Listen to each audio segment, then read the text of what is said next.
देखिए आज क्वेश्चन कर रहे हैं NCERT maths class 6 page number 23 से इसका second number.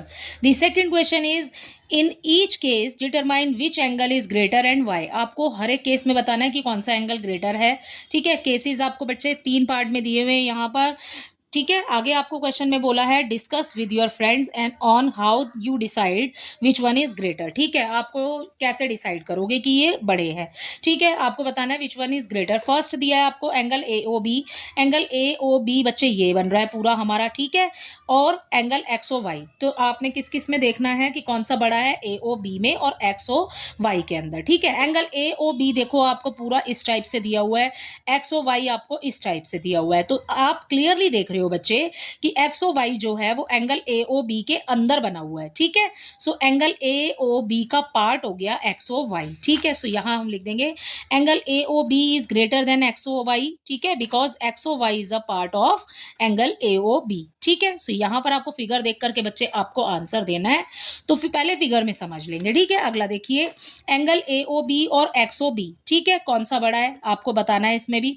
Angle A O B आपने ये वाला जो आपको दिया हुआ है बच्चे, आप सबसे पहले उसमें समझ लो एंगल ए ओ बी ये रहा। ठीक है, एक्स ओ बी आपको दिया हुआ है, ये है हमारा एक्स ओ बी ये वाला।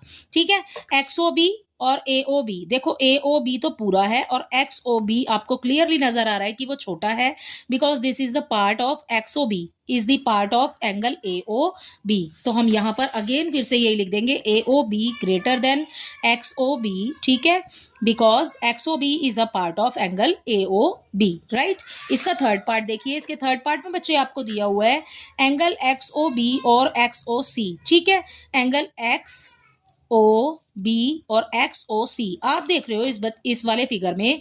यहां पर एक्स तो दिया हुआ है आपको इस वाली रे पर, ओ आपका सेंटर पॉइंट हो गया, और आपका बी और सी जो है वो एक ही रे पर बने हुए 2 पॉइंट है। ठीक है, सो आप इसको अलग अलग नहीं गिन सकते। सो बच्चे एक्स ओ बी लिख लो चाहे एक्स ओ सी लिख लो, दोनों ही एक ही रे पर बने हुए पॉइंट्स हैं, इसलिए दोनों ही हो जाएंगे हमारे एंगल्स इक्वल। सो हम इसके आंसर में लिखेंगे यहाँ पर एंगल एक्सओ बी इक्वल हो जाएगा एक्सओ सी के, because both the angles are formed with the same ray. ठीक है, दोनों ही पॉइंट जो हैं आपके पास वो सेम रे पर बने हुए पॉइंट्स हैं। इसी के साथ आपका क्वेश्चन नंबर 2 कंप्लीट होता है।